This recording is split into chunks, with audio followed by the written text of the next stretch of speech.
Welcome to the Karat Juice Podcast. We are back here for another episode. This is being recorded on September 6th, which is Labor Day. So happy Labor Day to everybody out there. Hope you enjoyed your holiday. Yes, I am your host. I go by the name Monte Lee. However, this is Karat Juice, and I am a self-proclaimed, as you see on the shirt right here, if you're watching this on YouTube, common sensiologist. What does that mean? I think that far too often in today's day and age, we are lacking something in the culture, and it is common sense. So what we do here at Karat Juice is we have conversations about popular culture, about professional and personal development, about finances, and I try to give it to you in a way that is easy to relate to, that you can take in bite-sized doses and take with you in your day wherever you're going and whatever you're doing. And hopefully I'm adding some value to you by doing that. So if you haven't done so already, make sure that you like the video if you're watching this on YouTube. If you're listening to the podcast, thank you. I appreciate the support. I appreciate you guys. And share the podcast with anybody that you believe would enjoy this content. So without further ado, let's get right into the show here. We have a good show. We have some good topics to cover. I wanted to start off the show by talking about something that happened over the weekend.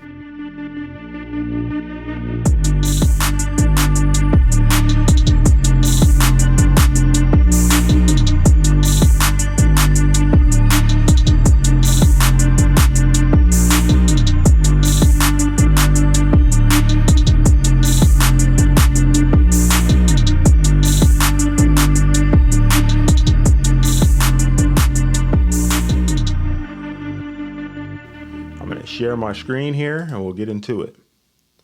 Okay, so over the weekend, this is according to MediaTakeoutNews.com. Shout out to them. I'll leave links to all of the articles that I'm going over today in the description, okay?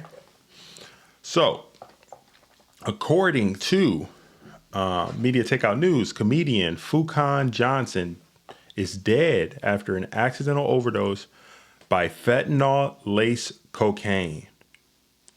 So this article was published yesterday, September 5th, and Los Angeles-based comedian Fuquan Johnson has died. Media Takeout News confirmed along with two other people.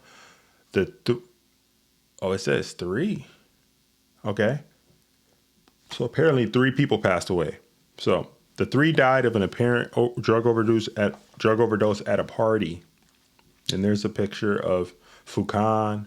Hopefully I'm pronouncing that correctly. Rest in peace to him and condolences to his family during this tough time.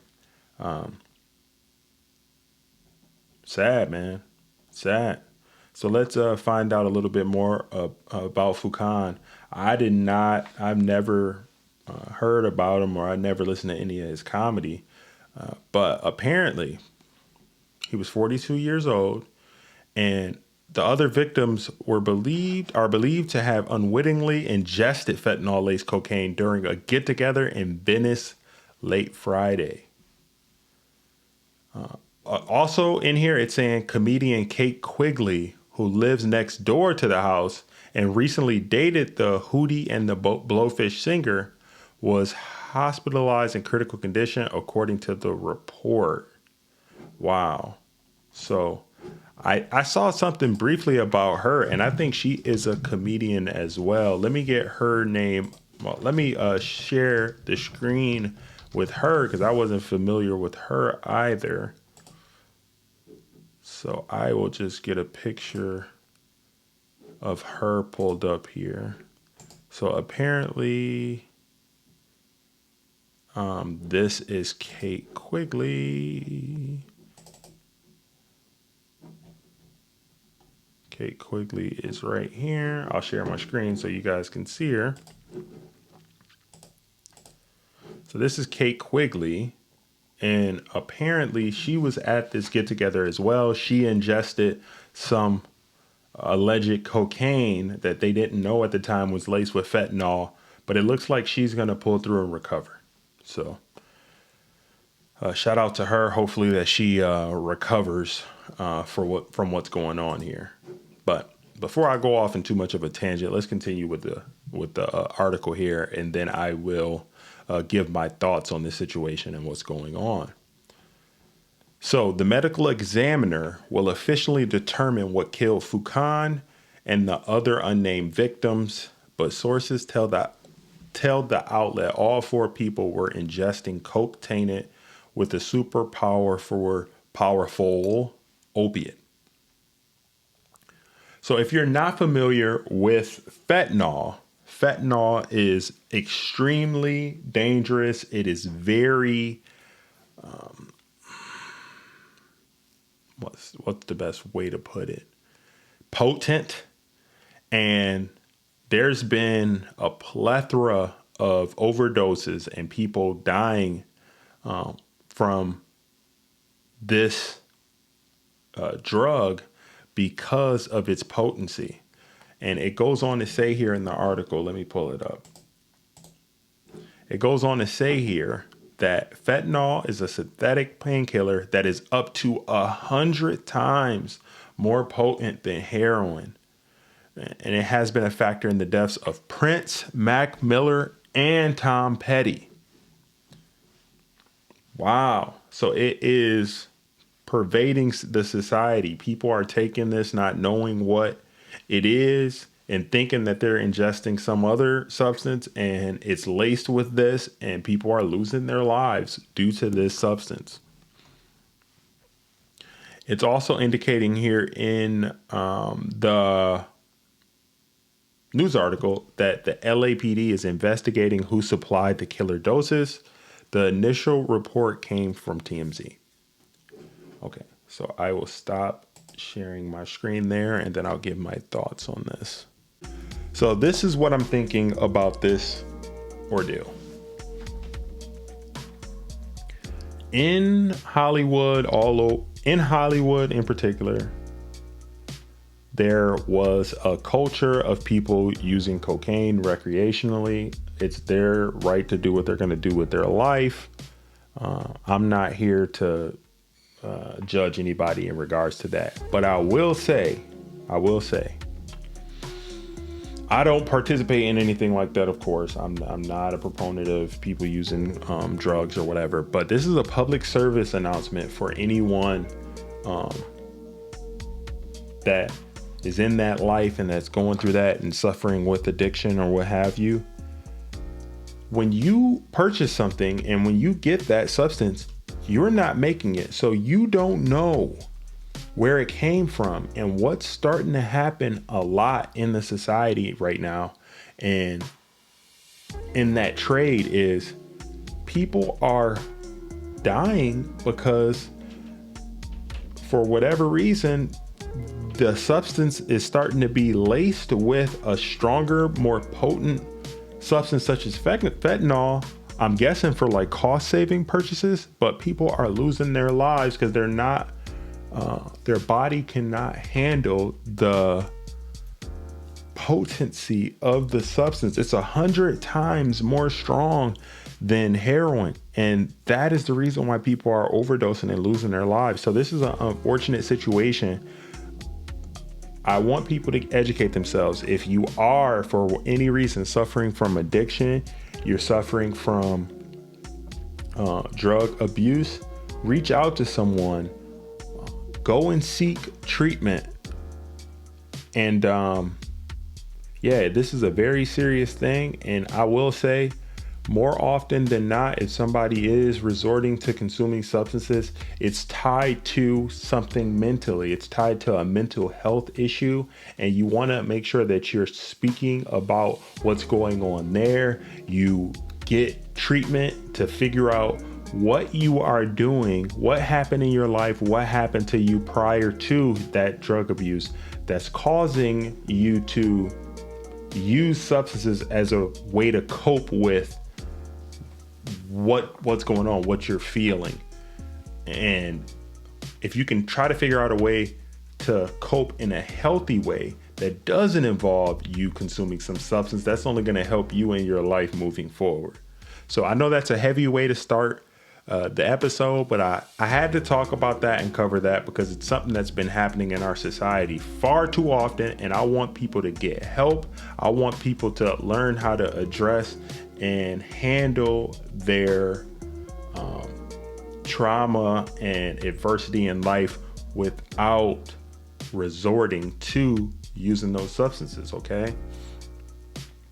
And yeah, without further ado, we will continue moving with the program and go into the next story we have, okay? So the next thing that I wanted to talk to you guys about today has to do with none other than NBA basketball player and seems like going to be a frequent flyer of the show, PJ Washington. PJ Washington of the Charlotte Hornets, okay? I don't know if you guys have been living under a rock, but you know PJ Washington got caught up in a situation where he got an IG model pregnant. He's 22. The IG model that he got pregnant, I believe she's 30, maybe 30.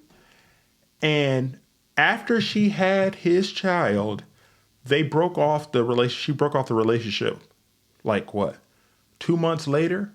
And now he's going to be going through the whole child support process. Okay. So that's kind of the backstory. So this article, courtesy of Media Takeout News, is entitled NBA Baller PJ Washington Unveils His New Girlfriend. And guess who it is? Guess what type of person it is? Drum roll. Another IG model. Guys, it's another IG model. Let me share the screen for you guys. So, NBA baller PJ Washington, 22, is locked in a bitter child support battle with his ex-girlfriend, Instagram model Brittany Renner. So, Media Takeout News has learned that PJ has moved on to another IG model.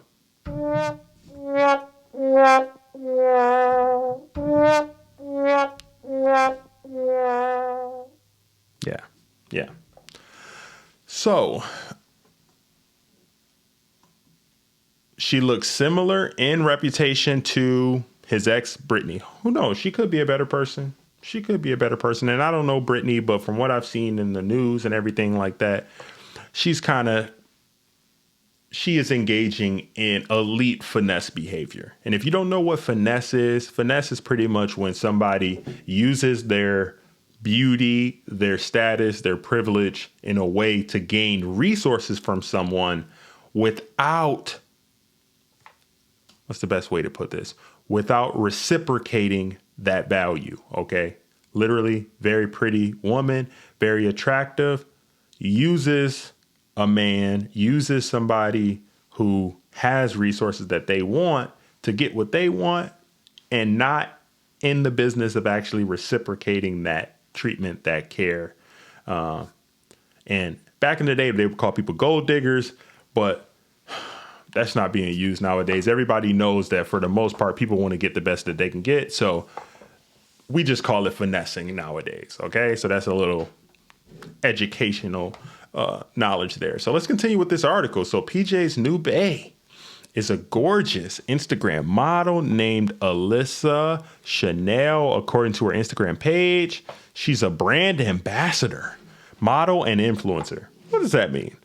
Oh, and she also has an OnlyFans.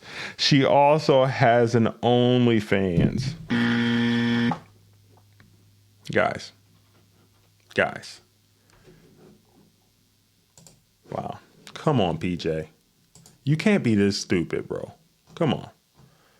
All right. So let's check out Alyssa's Instagram. Okay. So this is the new lady right here, Alyssa Chanel. Okay. Oh, this is not safe for YouTube. Oh, that's not actually too bad. Okay. Got some sandals. All right. You got some sandals. The blonde hair.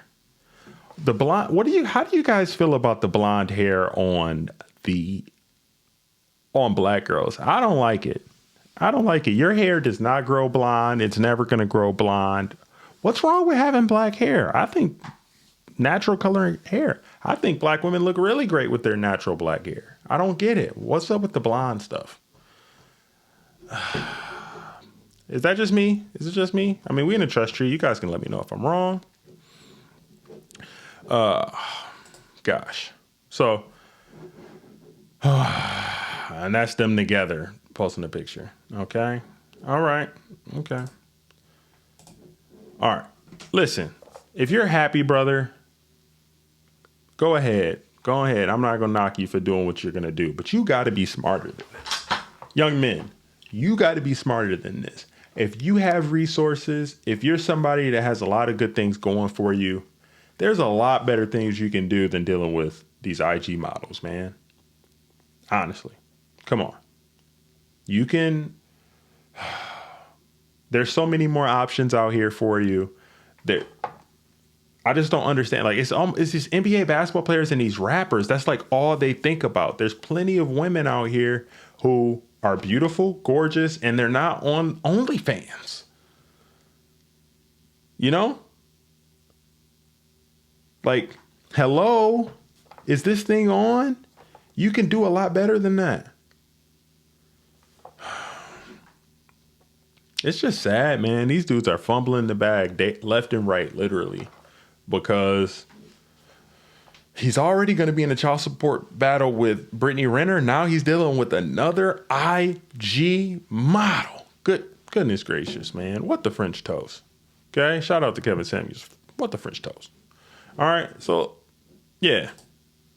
Good luck with that, PJ. So moving on, we're going to go on to the next article that I have here scheduled on the Karat Juice Podcast. And there was another report that came out in the news that, let me share my screen with you guys, that Kim Kardashian is open to reconciliation with Kanye West. Okay. All right. So let's see what they're talking about here. So, according to the article, Kim Kardashian is reportedly open to the idea of her and Kanye West saving their marriage and getting back together. That's great. I think that's good. I think she's starting to realize that, I mean, she has, 3 kids by this man? They already were married. I'm all for people staying together once they get married. I'm all for that. So I hope that they do, because I don't want to see Kim Kardashian out here on Instagram posting thirst pictures when she's got a whole family, three or so kids. I mean, come on, that's not the look. That's not what we need. That's not what we want. That's not what we need. That's not what we want. Come on. Let's be honest. Let's be real. Okay? So, apparently, according to this article, Kim is not rushing divorce. A source told E! News she and Kanye are in a good place right now, and she is not on a rush timeline to push the divorce forward. Okay. Good to hear, man. I wish him the best. I hope that it works out. He seems to be in a better place after releasing this album. In the Donda album, if you haven't, I did a reaction to one of the songs, so check out my YouTube to check that out if you guys are interested. But if you give the Donda album a listen, you can kind of see where his headspace is.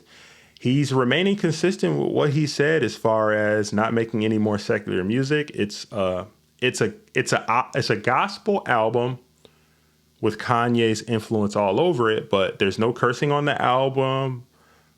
He's given all the praise to the Most High. So it seems like he's walking what he's talking. He is erratic and everything, but he's always been erratic. So I do think that he has love for her and they have a family. So I hope that it stays together. So the article goes on to say that Kim and Kanye seem to have worked on their friendship. They were seen together at the listening parties for what was going on. And also, other little nugget of information. There's kind of a feud going on a little bit right now between Kanye and Drake. And apparently, Kanye West was mad at Drake over the Kiki song. And because in the Kiki song, if you're not familiar with it, I think Drake referenced possibly having relations with Kim Kardashian in the past. So there's a feud ongoing between Drake and Kanye. They both released albums recently, and they both kind of hinted at one another, and there's some subliminal stuff going on between the two right now. So stay tuned for that. I might be doing some more coverage on the Drake Kanye controversy. Dun, dun, dun. Boom, boom, boom. All right. So we'll keep going with the program. Let me get that off my screen. All right. Hope everybody's doing well, enjoying their holiday. All right. Oh, you guys will like this one. I thought this one was good, and it's consistent with some of the things we talk about here on this podcast, okay? Tori Spelling. I don't know if you guys are familiar with Tori Spelling. However, she hit the news recently. Let me see what her best roles were. All right. So Tori Spelling. Let's see. She has been in a lot of stuff, actually. So Tori Spelling is... Man, she's been in a lot of movies. What's her most prominent thing? Okay, let's check on this. I think she was in 90210 back in the day. Yeah, Beverly Hills 90210 was her main thing. All right, so Tori Spelling, American actress and author. Her first major role was Donna Martin on Beverly Hills 90210. Okay, and then she's been on a lot of movies like B-level roles, C-level roles, but she's been in Hollywood, okay, for a long time. Okay, so where am I going with this? Okay, so let's get to it. Let's get to it, guys. All right, so where I'm going with this is Tori Spelling. Let me share my screen with you. Tori Spelling gets a brand new face. Now looks like a Khloe Kardashian clone. Yeah. All right. So Tori Spelling has reportedly undergone massive plastic surgery to change her face and body. Media Takeout News has learned.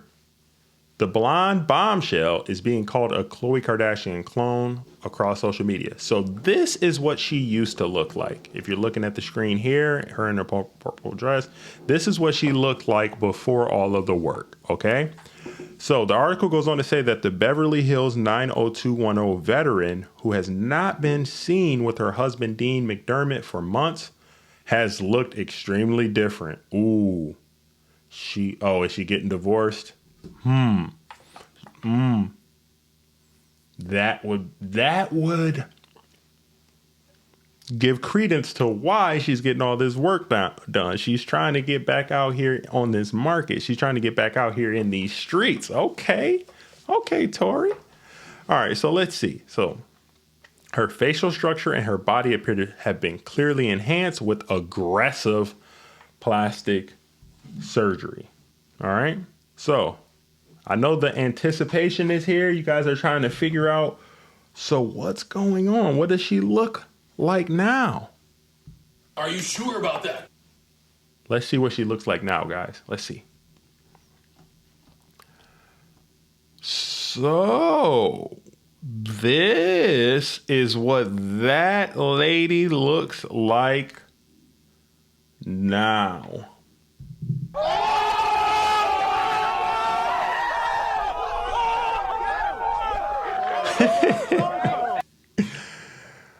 Man, guys, I don't know. She does kind of look like Kim Kardashian. Let's blow this up. Oh. Yeah, she looks that. What do you guys think? The reports aren't off. The reports are not off. So she done went to the plastic surgeon and created herself. She's a Chloe doppelganger now. Okay, she is trying to be out here after she gets away from her husband, I guess. Okay. All right. So let's go on with the article. It says some of her Instagram followers even think that the looker, 48, has begun to resemble another star keeping up with the Kardashians about... Oh, okay, they're just talking about Khloe again. Okay. So somebody asked, is it Kardashian surgeon? Whoa, thought you were Khloe Kardashian for a minute. These are some of the comments that she's gotten. And that's her with none other than Snooki. See, I don't like what's going on here with these noses and these weird... They all like are kind of looking like Michael Jackson, right? Michael Jackson with the blonde wig. I don't know, that nose, strange. It's strange. What are we doing out here in this world, man? Women are getting plastic surgery and popping up looking like a whole Kardashian out here. That lady is 48. Oh my goodness, man. Oh my goodness, man. Denied. What do you guys think? Man, all of these people about to be going and getting this plastic surgery. It's crazy, man.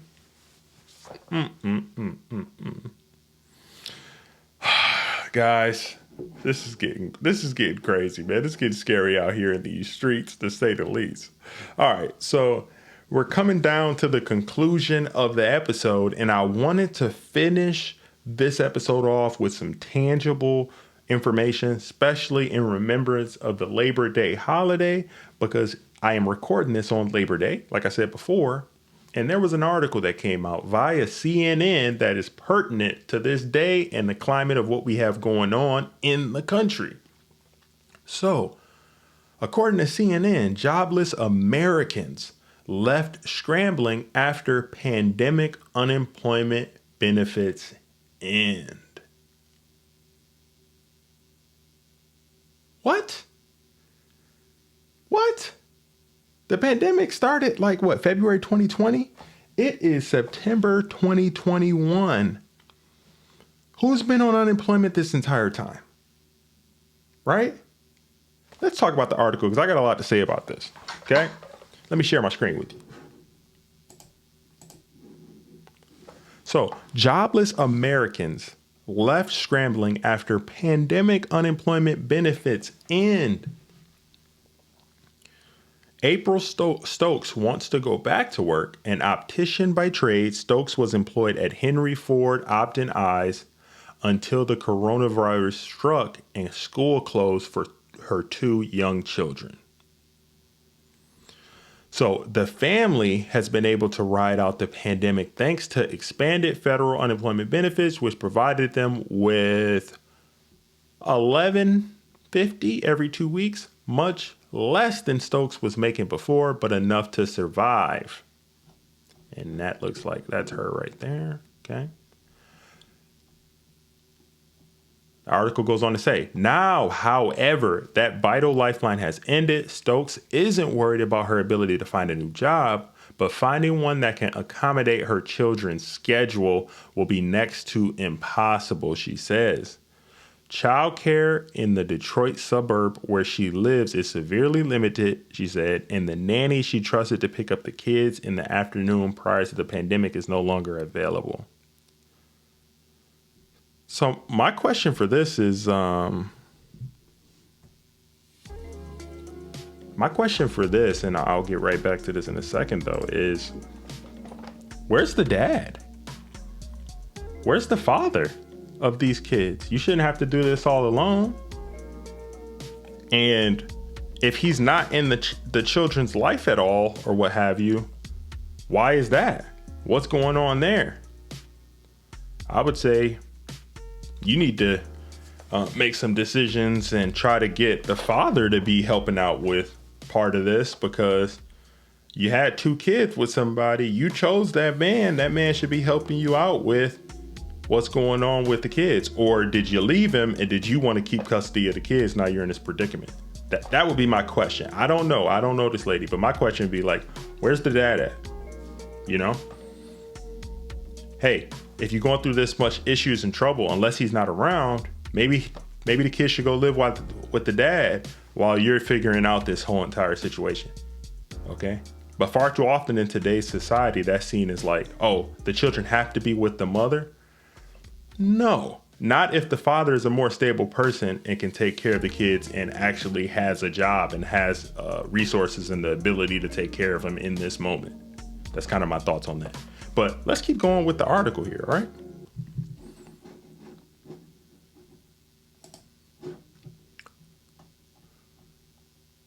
All right, so our article goes on and says, the government is not leaving us with any options, says Stokes, noting that officials are pushing people back to work while telling them that the Delta variant remains a concern.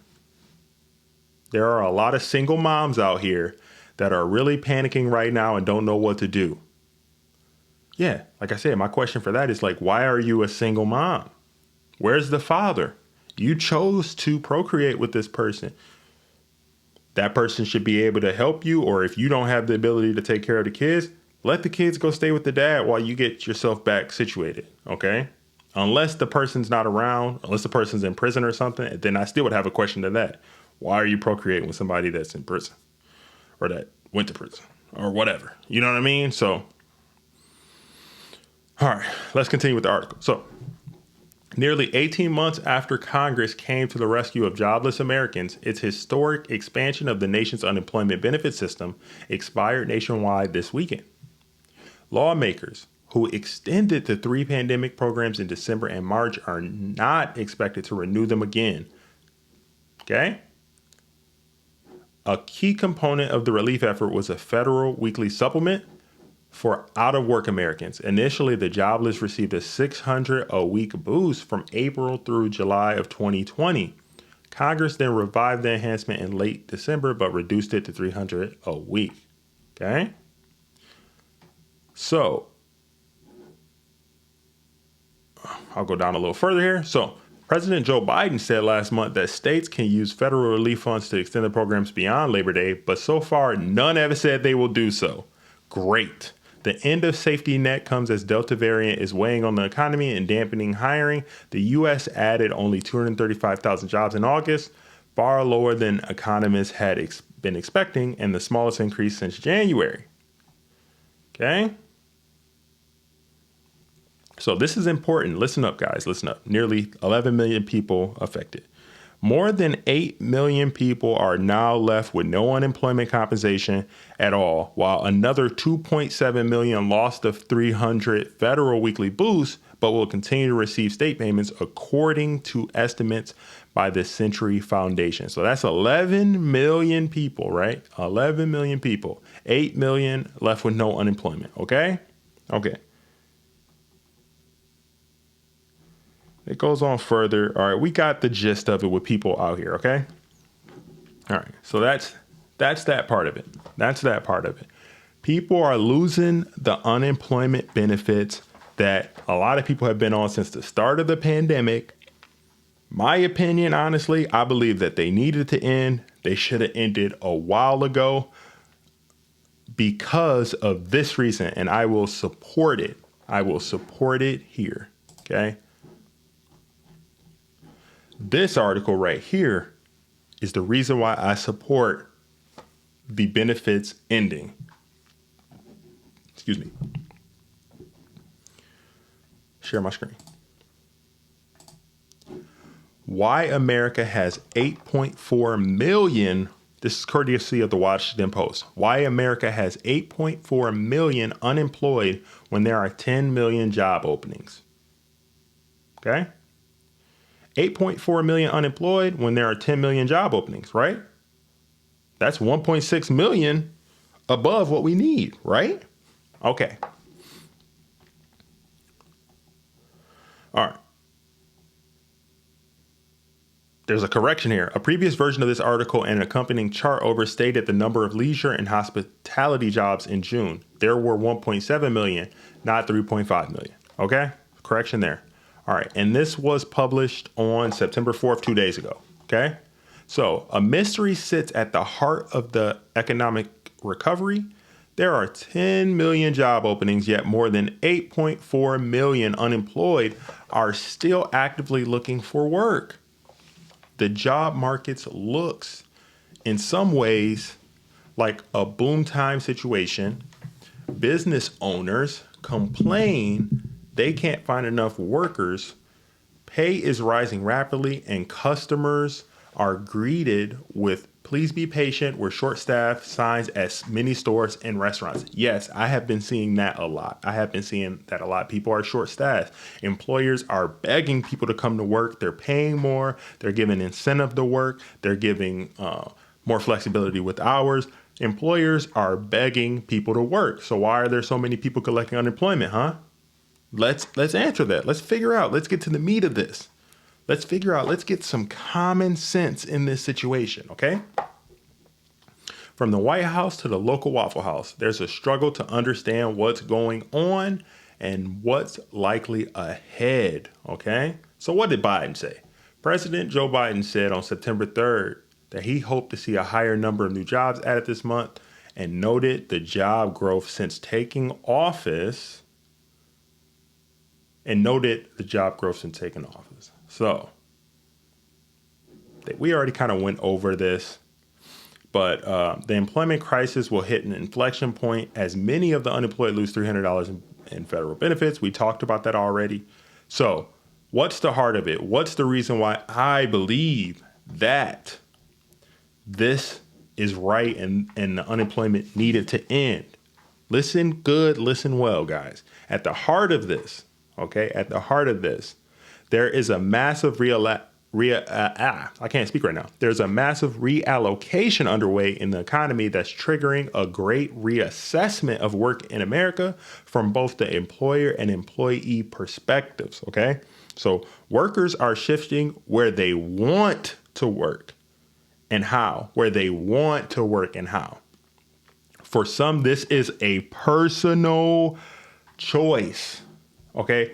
A personal choice. Check that out right there. Okay, let's look at this. Blow it up. All right, let me get this. Oh, on the escape. All right, personal choice. Okay, you see that? Personal choice. All right. That's what it is. It's a personal choice as to why people are doing this. They're choosing to not work. They're choosing to not work because they're wanting to keep the benefits. Okay? That's not a dire situation.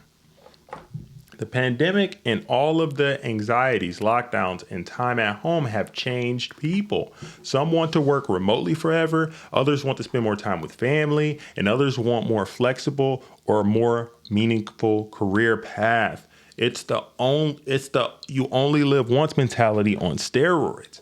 Meanwhile, companies are beefing up automation and redoing entire supply chains and office setups. So while you're not there, while you're not wanting to work some of these jobs, they're getting a robot to replace you. Okay. And then you're trying to go back and get that same job. And they're like, no, well, you were sitting on your butt for the past year collecting unemployment when you could have been working. And they're figuring out ways to get that supply out. Because one thing that people who own businesses and have a supply and demand, they're going to figure out whatever they need to do to keep it moving, to keep it going. All right. So I'm not going to read all of this, but I'll leave this in the description. However, long story short, I'm going to leave this article in the description. I'm not going to read through all of this. Here's the gist of it, guys. There are people who are making the choice to not work because they have been incentivized to sit at home, collect the unemployment because the unemployment was worth more money than what they were making originally at their job. Okay. However, you can't say what I'm going to do. I'm not going to get no more unemployment when you've been collecting unemployment for 16 months. And every 2 seconds when I go down the street where I go into places, they're saying we're short staffed. We can't get people to work. If you walk into a place and you're semi-qualified and you apply and you want to work, you will get the job. So the unemployment isn't the problem. People's lack of a motivation to work is the problem. And the way that you correct that is you cut off that unemployment and people will go back to work and get to it. And this is fitting on Labor Day. We had all of the protests. We had all the reforms in the country revolving around that. People have rights as workers to not be overworked, not work 7 days a week, not work 12-hour days like people did back then. Nowadays, all you got to do is go and work, make an honest living, and provide for your family. And people who are no longer given that handicap to just sit there and collect unemployment have no choice but to go out there and work. And if you wanted some more information on Labor Day and the significance of the holiday and what it actually means, I actually released a video about all of this on my YouTube channel earlier today. So go ahead and check out the YouTube channel if you haven't already. It's Karat Juice Podcast, and I dive into that. Other than that, that's been another episode of the Karat Juice Podcast. I hope that you guys are enjoying the content because I'm enjoying it. I am enjoying bringing it to you guys hot, heavy, raw, unfiltered. And it's been great. So everybody, if you take anything from this episode, let it be this. Forget trying to keep up with the Joneses and do what everybody else is doing just because it seems cool. This is a public service announcement to people like PJ. PJ, please, man. The IG models are always going to be there. You're 6'10" and you play in the NBA. Don't keep gambling with your talent with these IG models. And people who are looking for work, go outside. Go into any business that has a "we're hiring" sign. You will get hired. It's not going to be the end of the world now that unemployment has been cut off for some of you. It's still there at the limited amount for some people who are in dire situations, but I would guess the majority of the people who are losing out on unemployment now have been collecting it with the ability to work, with the ability to contribute to society for a while now, and they just had no incentive to do so because of that extended and increased amount of the payments. So, yeah. So with that being said, it's been another episode of Karat Juice. If you haven't already, make sure that you subscribe to the podcast. You check out the YouTube channel. You like and subscribe to that. And hug somebody. Love somebody. If you haven't done so already, do something good for somebody, not expecting anything in return. And I will speak to you guys next week. I keep the podcast coming every Tuesday. Be well.